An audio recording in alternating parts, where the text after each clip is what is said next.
Suami istri ditangkap petugas dari Polsek Medan Tembung karena membunuh seorang wanita. Pembunuhan disebabkan karena pelaku cemburu. Tidak hanya suami istri, polisi juga menangkap dua tersangka lainnya yang diketahui masih memiliki hubungan keluarga. Kasus pembunuhan ini sempat membuat heboh warga karena ditemukannya jasad wanita tergeletak di pinggir jalan, tepatnya di Desa Medan Estate, Kecamatan Percut Seituan. Polisi yang langsung melakukan olah TKP terus melakukan penyelidikan hingga akhirnya mendapatkan titik terang pelaku pembunuhan.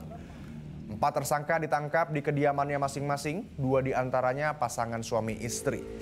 Sejumlah barang bukti pun ditemukan saat ditangkap. Menurut Kapolsek Medan Tembung, Kompol Johnson Sitompul, sebelum tewas korban terlebih dahulu dianiaya oleh pelaku.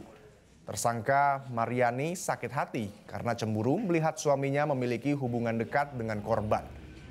Terkait kasus pembunuhan ini, keempat tersangka dikenakan pasal 338 tindak pidana pembunuhan dan tindak pidana penganiayaan yang mengakibatkan hilangnya nyawa orang dengan ancaman hukuman 15 tahun penjara. Pelaku ini dia merasa sakit hati dengan korban karena korban ada hubungan dekat dengan suaminya. Demikian.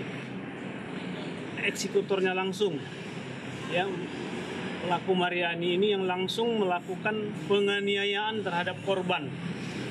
Ya, sedangkan Dedi, 37 tahun, alamat Jalan Sahati, Gang Buntu, Kelurahan Tegalrejo, Kecamatan Medan Perjuangan, adalah suami daripada pelaku Mariani tersebut. Perannya, ya, pelaku yang bernama Dedi ini yang merupakan suami dari pelaku utama Mariani, ya, perannya dia ikut mengantarkan korban dan sekaligus membuang korban di. Jelajahi cara baru mendapatkan informasi. Download Metro TV Extend sekarang.